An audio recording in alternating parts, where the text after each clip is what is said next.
The information you are about to receive may one day save your life. Our guest for this broadcast, Roger Parrino, has had a storied, decorated, and illustrious career in the Marine Corps, law enforcement, national security, and homeland security. His accomplishments are almost too numerous to list in this time frame, but I will try. Son of a New York City police officer, Roger first joined the Marine Corps and then became a New York City police officer himself, where he was, among other things, a narcotics detective, a hostage negotiator, and the commanding officer of Manhattan North and South Homicide. For his heroic actions at the World Trade Center on September 11th, 2001, Roger was awarded the Medal of Valor by the mayor of the city of New York. Several years later, Roger Parrino was the chief detective that reinvestigated the infamous Central Park jogger case, resulting in the vacatur of the convictions in that case. Roger Parrino retired from the NYPD and then became a law enforcement advisor to the Marine Corps in Iraq and Afghanistan, where he saw combat. In 2014, Roger Parrino came to work for me in Washington as senior advisor to the Secretary of Homeland Security. In 2017, then Governor of New York, Andrew Cuomo, contacted me and asked me for recommendations of 3 names for the position of New York State Commissioner of Homeland Security. I gave him 3 names: Roger Parrino, Roger Parrino, and Roger Parrino. Roger served in that role for a year and 10 months. On top of it all, Roger Parrino has been, over the last 35 years, one of my best friends on earth. Roger is a disciple and proponent of the doctrine run, hide, fight. In the wake of the recent shooting at 345 Park Avenue, I've asked Roger to share a few moments with us to explain what that means. This will be a little graphic and disturbing, but I think it's important for you to hear it. Roger Parrino, welcome to WBGO, and thank you for your time. Thank you, sir. How are you? All right. Roger, run, hide, fight. What does that mean?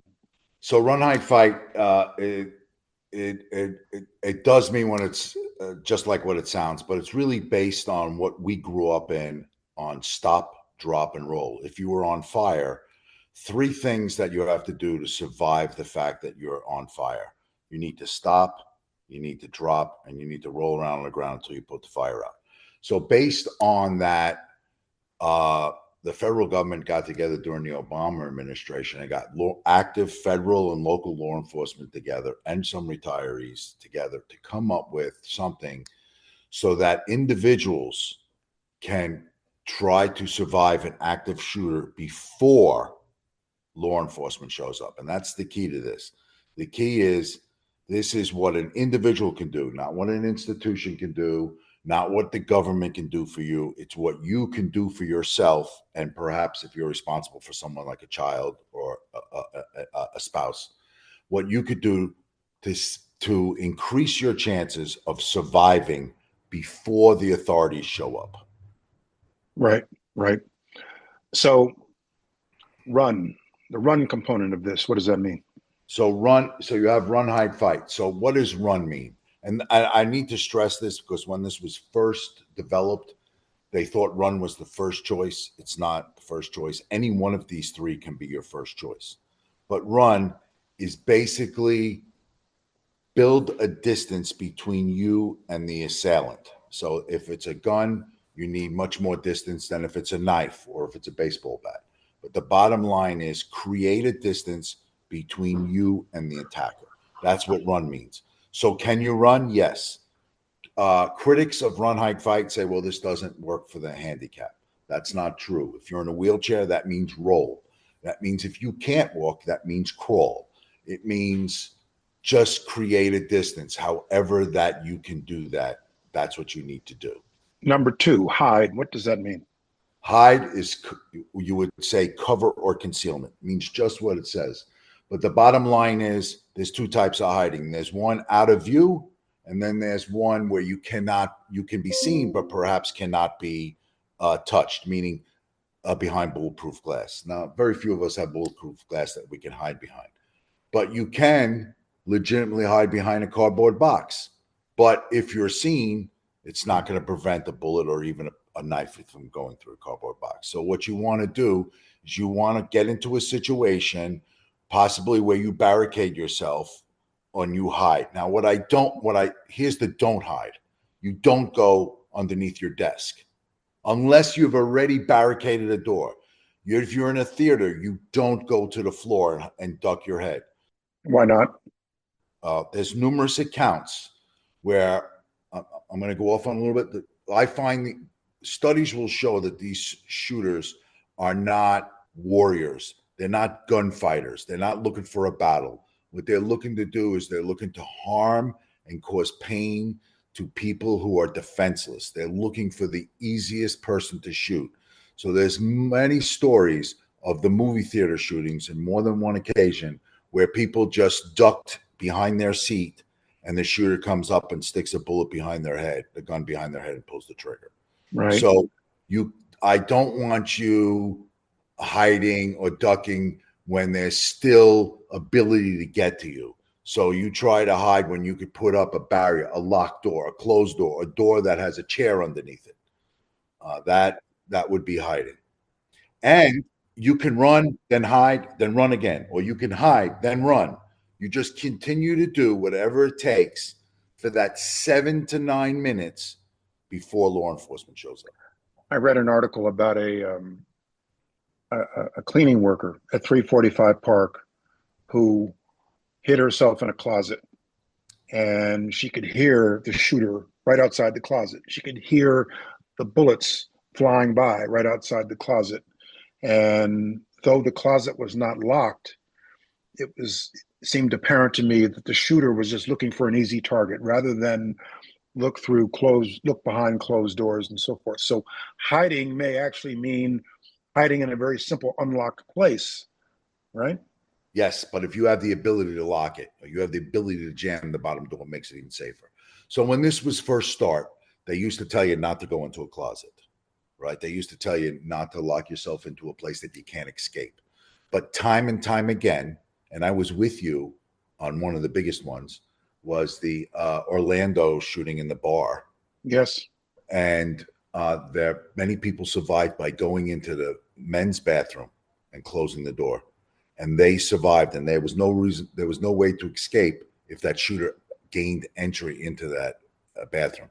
But again, if you're part of an active shooter and you survived, you did the right thing. So we have to adjust our thinking in studies that if that's the only choice, it may work. To add your chances of survival is to somehow jam that door, make it difficult. The slightest bit of difficulty, turning the knob. Maybe you've jammed a shoe underneath the door so he can't push it forward. The shooter will, under many circumstances, just go look for an easier target. Last but not least, what does fight mean? You don't have a weapon, obviously. What does fight mean? So I disagree with you, sir. It's not obvious. You have a weapon everywhere. I can look in your room behind you. There's loads of weapons behind you. I see a picture frame, I think. That glass on the picture frame can be used to cut and slash. You have your shoes. You have a T-shirt that you can wrap around a throat. You can pick up the chair that you're sitting on. You use anything that's available, anything that's within reach of you. My favorite is a fire extinguisher. Well, what good is all of this against an assault weapon, though? So I don't like the fact that you used an assault weapon, because it could have been any kind of weapon, and it could be a firearm. The bottom line is that you get to jump on them, and perhaps they're not able to bring it up and take that aim. Perhaps you're getting them as they're transitioning from one room to another. Perhaps you're hiding behind a door. Perhaps you're hiding behind a desk, and then you just jump up and wail him when he or she doesn't have that firearm pointed at you. But the bottom line is, fight is not a decision you make. It's a decision made for you, because you can't run and you can't hide. And then you attack with full force with whatever you have. And you don't have to subdue the shooter. All you have to do is stun them or delay them so that you can, again, start your run, hide, fight. Right, right. What you're really saying is, by fight, is make it hard for the shooter to come at you and delay him in some way, right? So, sir, I think make it hard for the shooter and delay him in some way is absolutely apropos for any one of the three. That's what you're doing when you're running. You're making it difficult. That's what you're doing when you're hiding, and that's when you're doing your fighting. But fighting is not like when I first started teaching this, and unfortunately I picked it up more in the younger crowd, and sometimes with people, they would decide that they would listen to my presentation and say, "Oh, I'm a runner," or "Oh, I'm a hider." And unfortunately, you can't look at it that way. You have to keep all three options open. I understand if you feel as though you absolutely can't fight, then maybe perhaps you need to concentrate on your running and hiding. But I would tell you that, like a 90-year-old senior citizen in a wheelchair could possibly fight, unfortunately not to save themselves, but by ramming into a shooter in a wheelchair and hugging a leg or hunting could delay him and distract him enough where other people can survive. But the bottom line is you're fighting because your only other option is going to be death. Right. So you would try to increase your odds by fighting. So I heard you say something very interesting on TV the other day on this topic, which is that most active shooters, if not all active shooters, have no exit plan. They have no exit. Unlike an assassin, they have no exit plan. It's an act of suicide or death by cop. You've been a hostage negotiator, so explain the mindset of an active shooter. So I've never negotiated with an active shooter, but what we believe to be the mindset of the active shooter is that they're so obsessed with some sort of situation. For example, concussions. By the way, he diagnoses himself that you can only be diagnosed after a medical examination. So the guy's a little perhaps not mentally stable. But the bottom line is he decided the NFL was responsible for him having concussions, which then was responsible for his pain. They have an unreasonable obsession with why they're picking out their targets. Like a hate crime. So here's the deal. Your survival. Do not get obsessed with the motive of the shooter. Doesn't matter whether they're a white supremacist. Doesn't matter whether they're anti-Semitic. Doesn't matter whether they're an extremist of some religion. Your survival tactics are all the same. Sure.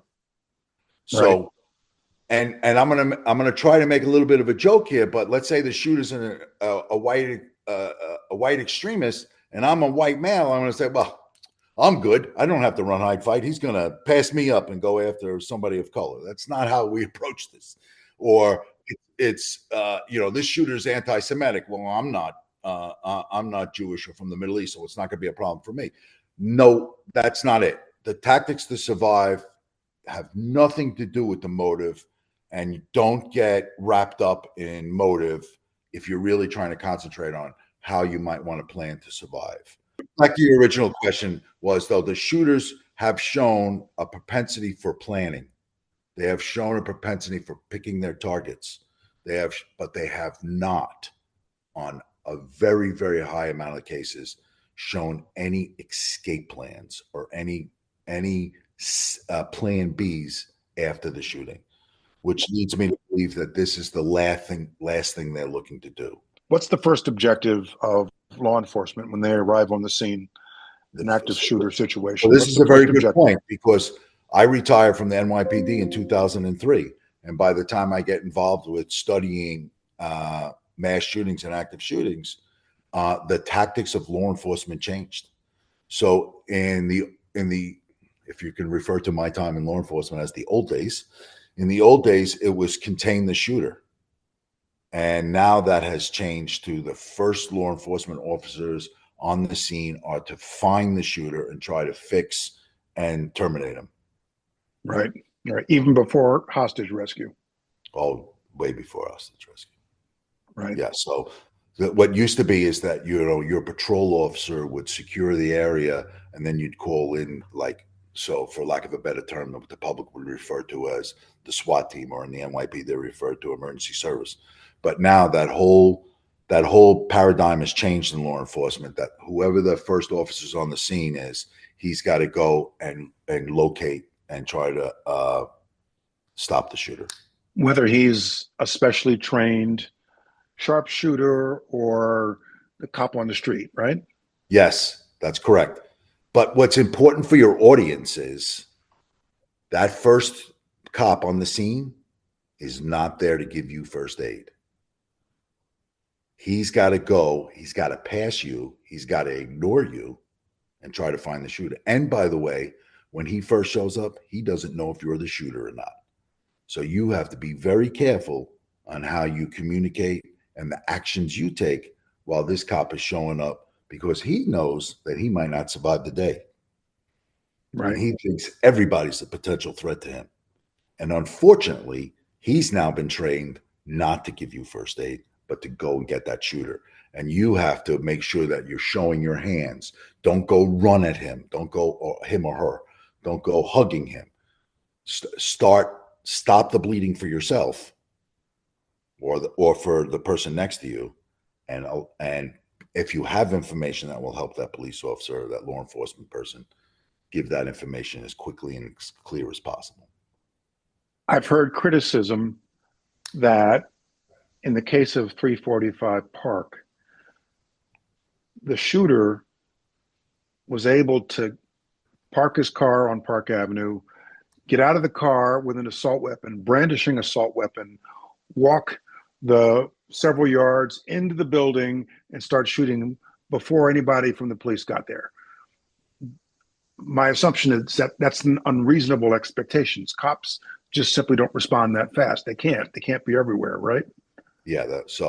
And quite frankly, Midtown Manhattan probably has one of the quickest response rates in the country.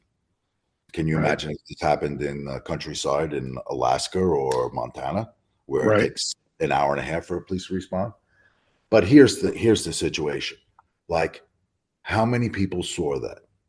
How many people didn't realize what they saw?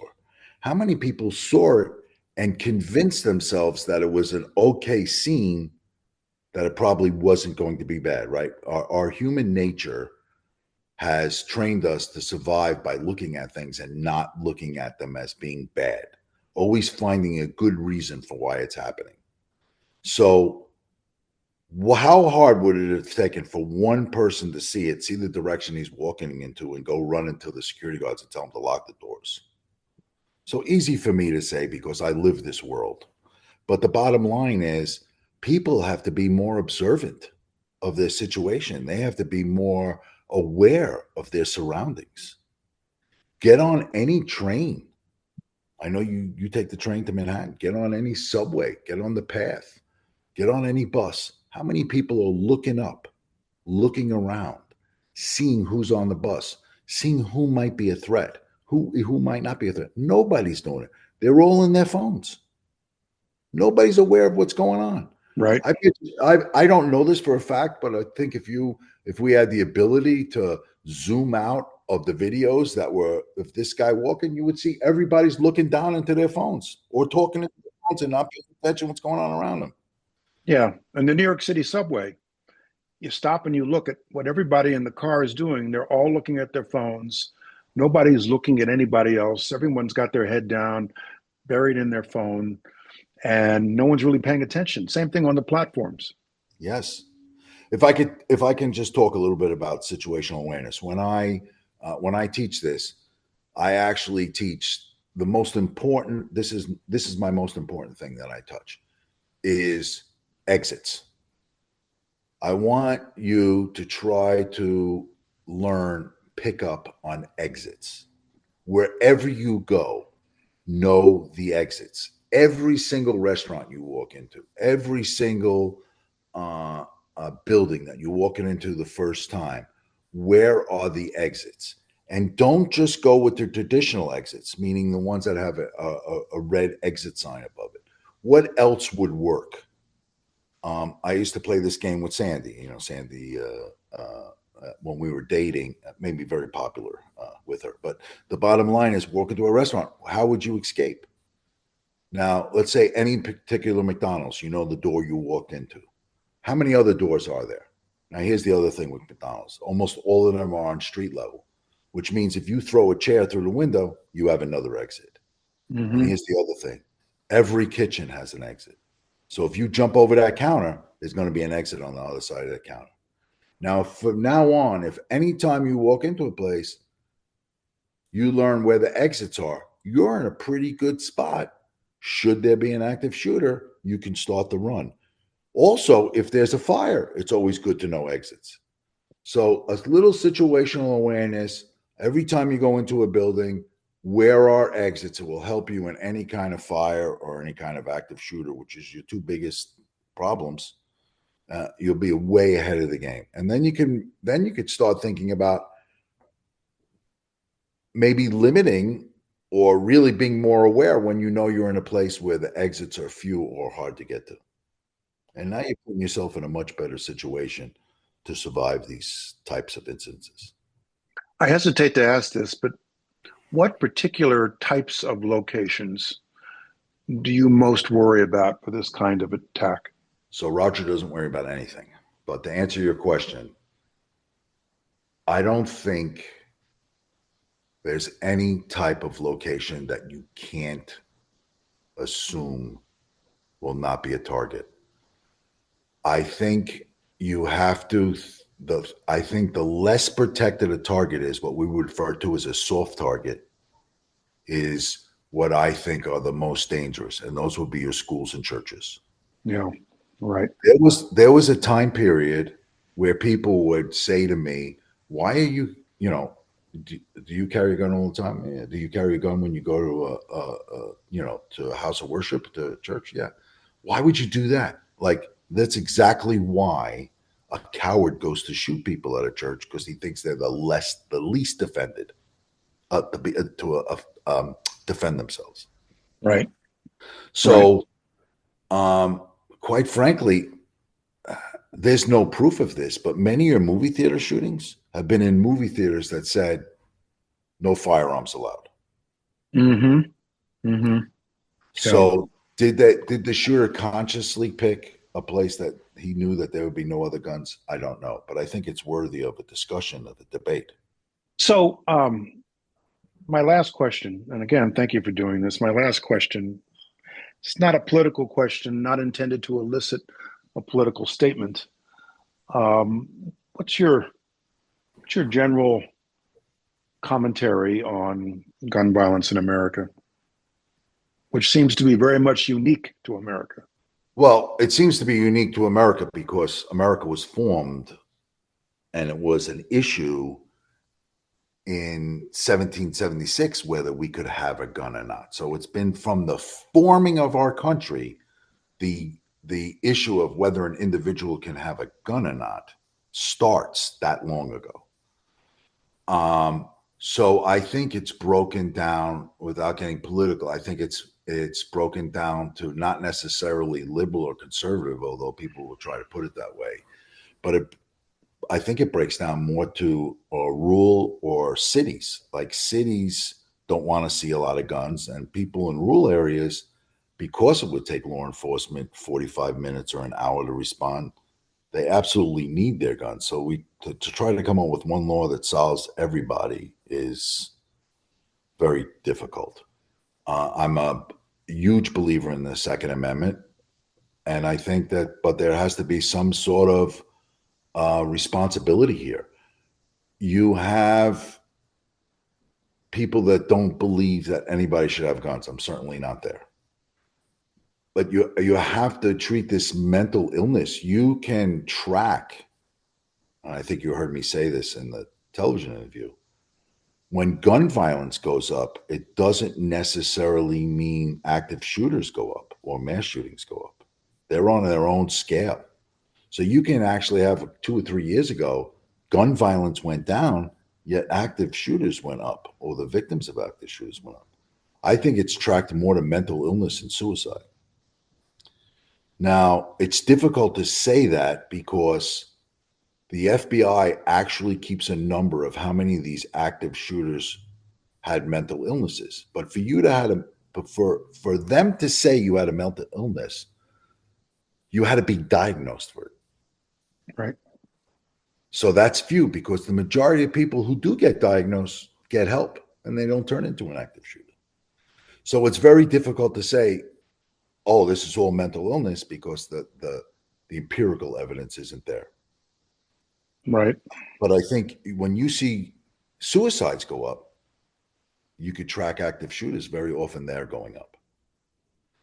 So yes, there's gun violence, but believe it or not, there's probably less gun violence than there was 20, 30 years ago. And people just have a tough time understanding that or believing that. Well, it depends on how you characterize gun violence. There is mass shooting, senseless gun violence. There is person on person gun violence associated with some other crime. You're well acquainted with the Carnegie Deli murders, for example.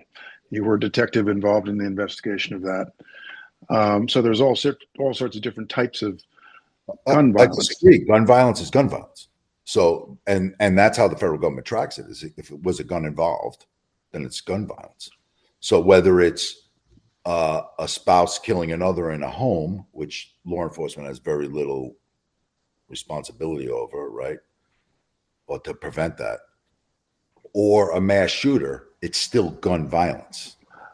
As a statistical matter, I'm going to push Yes. you on this a little bit. So there's, assailant on victim gun violence, and then there is of the type we've been discussing, which is that an active shooter is intent on just killing as many people as possible, as quickly as possible, whether it's 15, 20, 25, 5, and then probably take his own life. To me, that is a crime of a very unique and different character. It is a crime of a definitely unique and different character, but it's going to take, so to your point, it's going to take unique thinking and unique strategies to address. And you can't address it just by tracking gun crime. Right.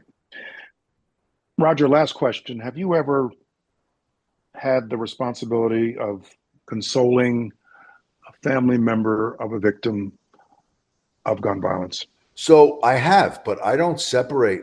There's no difference of treating or consoling a victim of family of gun violence, or whether it was a knife or a baseball bat or somebody drove over the person either by a mistake or an untimely death is an untimely death. Yeah, no, And fair point. and Fair and, point. Right. and a death by a perpetrator or by violence, there's no difference with the family or how you would approach it. It's not my forte. I never really enjoyed it. I never liked doing it. I would have to do it. And then of course, as a homicide investigator, not only did you have to be kind and considerate, but you had to keep your eyes wide open that you may be talking to someone that's involved. What words do you try to convey to the mother, father, spouse, child of someone who's been murdered to try to ease the pain? So I don't know that I can answer that question as a professional, but I can answer from experience. All I do is I say I'm sorry. I try to be as concise with the information, and I try to have contacts for different types, like victim services, perhaps even know what if we were really well informed, perhaps we know whether the people are religious or not, and we already know where their house of worship is, and maybe we've even notified the house of worship that we need their help or we're going over there. So if those things line up, the bottom line is you just be compassionate, you be honest and candid with the people, but also offer them services of other people who are much better at handling their depression and their sorrow, their grief than I am, because I need to move on and find out who the shooter was, and I got to try to get as much information as I can from him.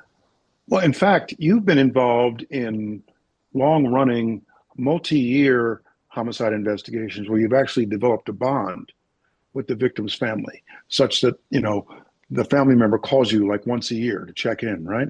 Yeah, you're talking about one particular case, and by the way, Frank Pilmar, he just passed away like in the last 3 months. But yes, he would call me all the time, just see how he was doing. And his son was killed by his wife and brother-in-law.